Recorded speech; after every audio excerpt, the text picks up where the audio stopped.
Hey, I'm still playing free and open source Zelda Classic.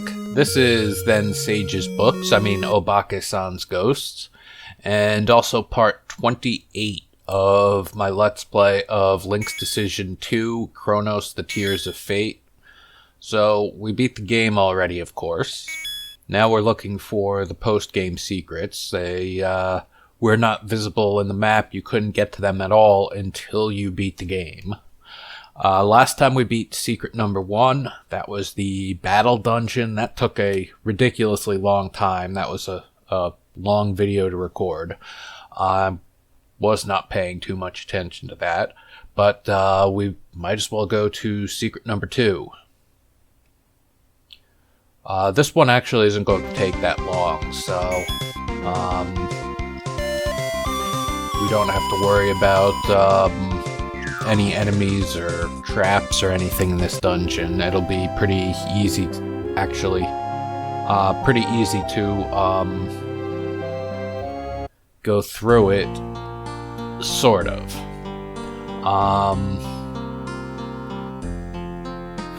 First, I want to buy another potion because we used one of ours. Yeah, I think this is it. So, take care of that. Now we've got full potion again. And I'm just gonna buy a super bomb while I'm here because I can. There's actually not anything left to spend money on in the game except for super bombs and potions. Everything else is purchased. So we actually, while we're here, let's take a look at the abandoned cave. That was this spot, but we need to get there in the future. So this was the cave where it had a lower area. There was some walls we couldn't get through, and a guy who said that we have to beat secrets 1 through 4 in order to lower the 4 walls or something like that. He doesn't know what it means, but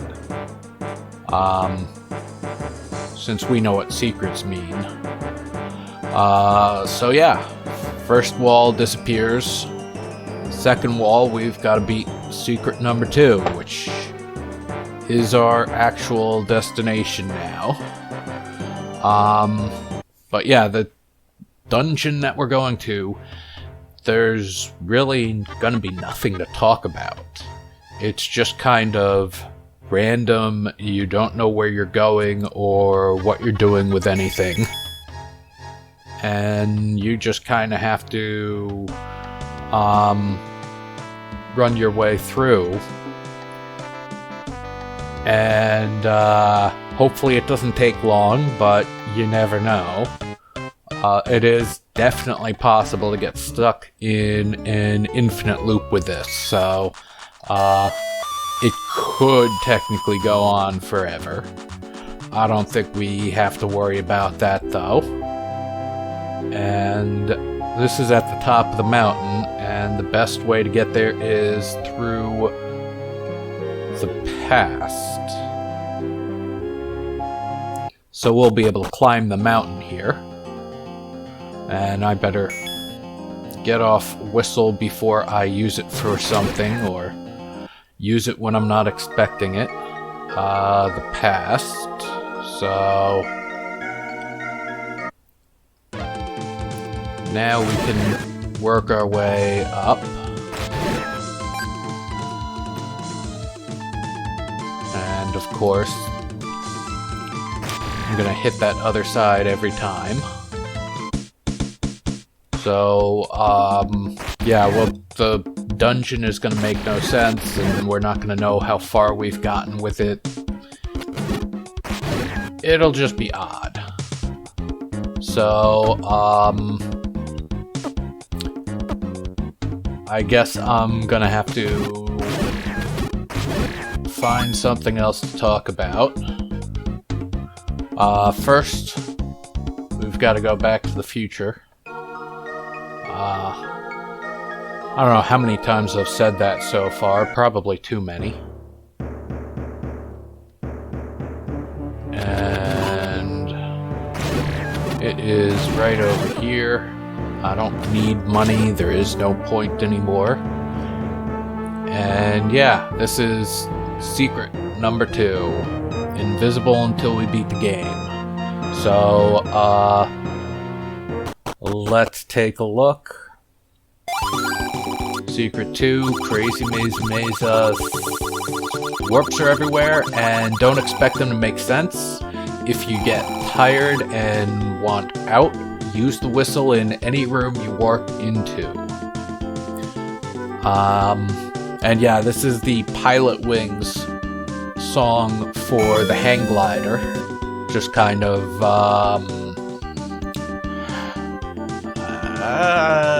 not really any point. It's just kind of,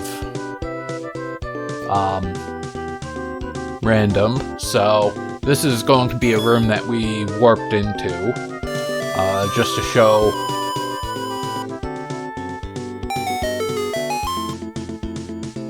this will bring us back to the start anytime that we need to. So,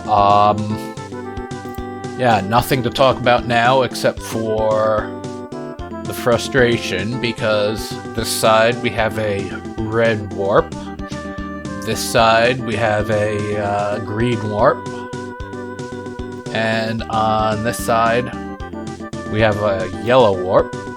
There should obviously be one south, except that that is the entrance to the dungeon.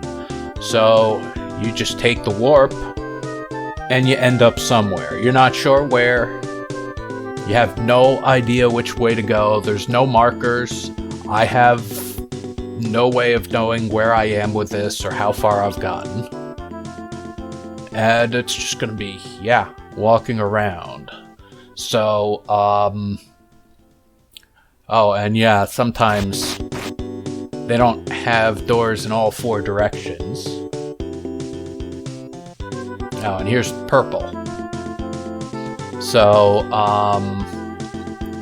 the way that I try to make the game is, I start with like a very rough overworld, and, just kind of divide it up into area of progression. So whether you're doing a linear game where each area you get to unlocks a new area and it keeps slowly progressing further and further through the game, or something of a sandbox where all you're doing is running around through the dungeons in any order, and the only thing you can't really get to is the end of the game. So, yeah, and most of the Zelda games are some type of mix where you kind of do it in chunks. Aha! Boss key. Always a good step. So, that way you just kind of get an idea of, you know, how the game is going to go, where you can get to, and then I start to divide up the overworld into actual areas. And that would be like, you know, forest versus desert or something along those lines. And that gives me 2 basic maps. So it kind of is easy to draw in like CAD software, just because that's good at making grids and stuff like that. And you can overlay the different types of lines that you want on different colors. You could turn individual ones on and off. So it's very easy to set it up that way, and you could just keep going with that. And that kind of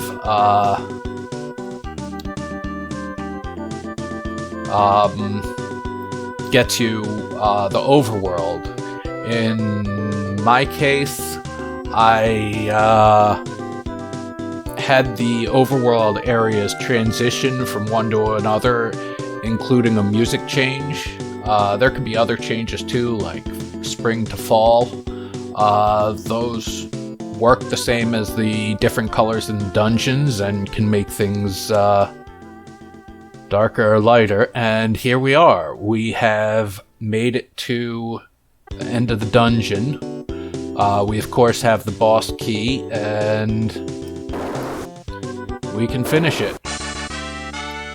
So this is the end of the dungeon, or the victory screen, or whatever. This is the game is Romancing Saga, and it's the victory music. I was just looking for victory songs that weren't ridiculously long, so this was just something I found when I got desperate. This is unexpected. You made it out. Good job. Your prize, nothing. So that finishes the dungeon for us, but I am going to do one more thing here, and we're going to run through the fastest way through the dungeon. So it could technically go on forever, and hopefully won't. But the shortest time that you can do with this is actually just 10 screens. And you see we got a second boss key. It happens sometimes, so it's just the way that the game is set up. But the dungeon looks a lot more random and confusing than the end result really is. Despite the fact that you can get yourself locked up in a loop or whatever, you could end up going back. It funnels you slowly towards the exit, so you basically are guaranteed to make your way there. And that is our way through east, south, north, east, south, north, east, south, south, west, west, north, north. And you see the warps here in case we got to this room without having the key to open up the boss door. These warps will take us back to the beginning.